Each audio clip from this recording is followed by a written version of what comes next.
Hey, what's going on? You know who it is. You know what it is. All right, you guys. It appears that the zone may possibly be for sale because they are seeking cash infusions due to basically they don't have nothing to show. And then, the people that they have deals and partnerships with, the broadcast games and stuff. So no sporting events is going on. So they've frozen payments to, basically their business partners. So basically, the money is drying up, and it appears that the owner's looking to sell, possibly. Now it isn't official that the zone is for sale, but possibly.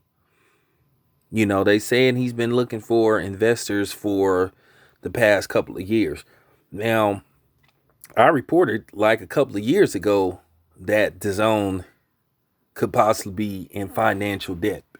Now, Eddie Hearn, it's kind of funny because Eddie Hearn recently said in an article that the zone overpaid for some of these fights and fighters.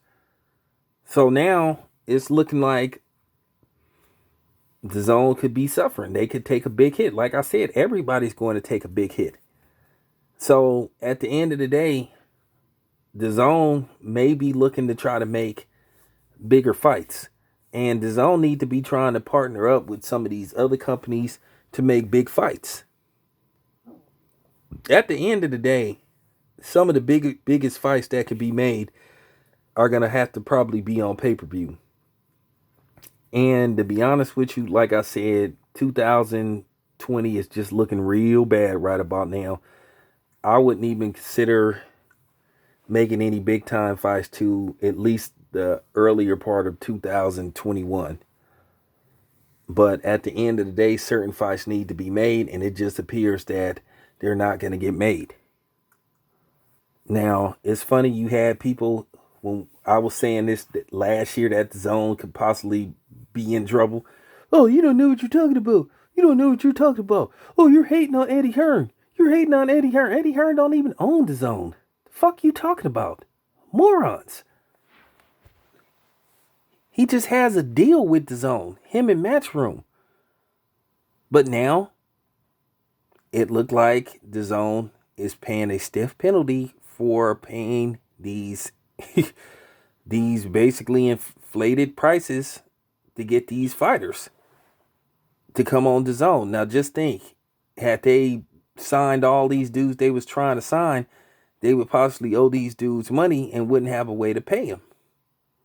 So now it's looking like whoever did turn down the zone, they were smart not to go to the zone.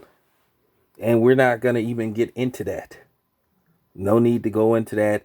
But it's funny, Eddie Hearn yesterday comes out with a statement saying that, blame him for basically paying these fighters these super,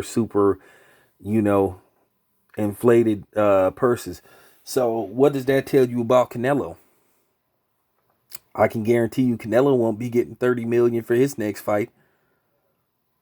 And what's going to happen is they're going to probably make Canelo, if not, you know what I'm saying, cancel his contract if they don't get some big fights made with Canelo. Now they're going to have to try to see, can they broker these joint venture deals to where they could do joint pay-per-views again? Because that's going to be the next step. So they could try to save everybody. But at the end of the day, these fighters are going to have to take pay cuts and see, can they get some money off the back end. And it's going to be less than half of what they was used to making. Canelo probably, if he lucky, he may only get 10 million for his next fight. And that depends on who he fights. And that's depending on if they can broker some kind of deal where they can get all these promotional companies involved, or where they could try to do some joint pay-per-view, to where everybody benefits from it. But at the end of the day, hey, I don't feel sorry for these dudes, because at the end of the day, they all play games with the fans. Everybody from Top Rank to the PBC to the Zone for not giving the fans the fights that they wanted. They're all at fault. Like I told you, I'm not no nut hugger for none of these promotional companies. I know there's people that want to cape for a certain dude. I ain't doing none of that caping. You know, they go to certain channels because they say what they want to hear and they don't have a clue of what the fuck they talking about. I told you this. What's going on? So do you believe me now when I said that dazn was in some kind of financial trouble? Because if that's the case, you know what I'm saying? If they ain't, why is the dude looking for possibly somewhat of a cash bailout? He's losing money. They've already said dazn has lost hundreds of millions of dollars. I know, I'm lying. Do I need to put up the article? So, let me know what you guys think. This is your boy Town Biz. I'm out.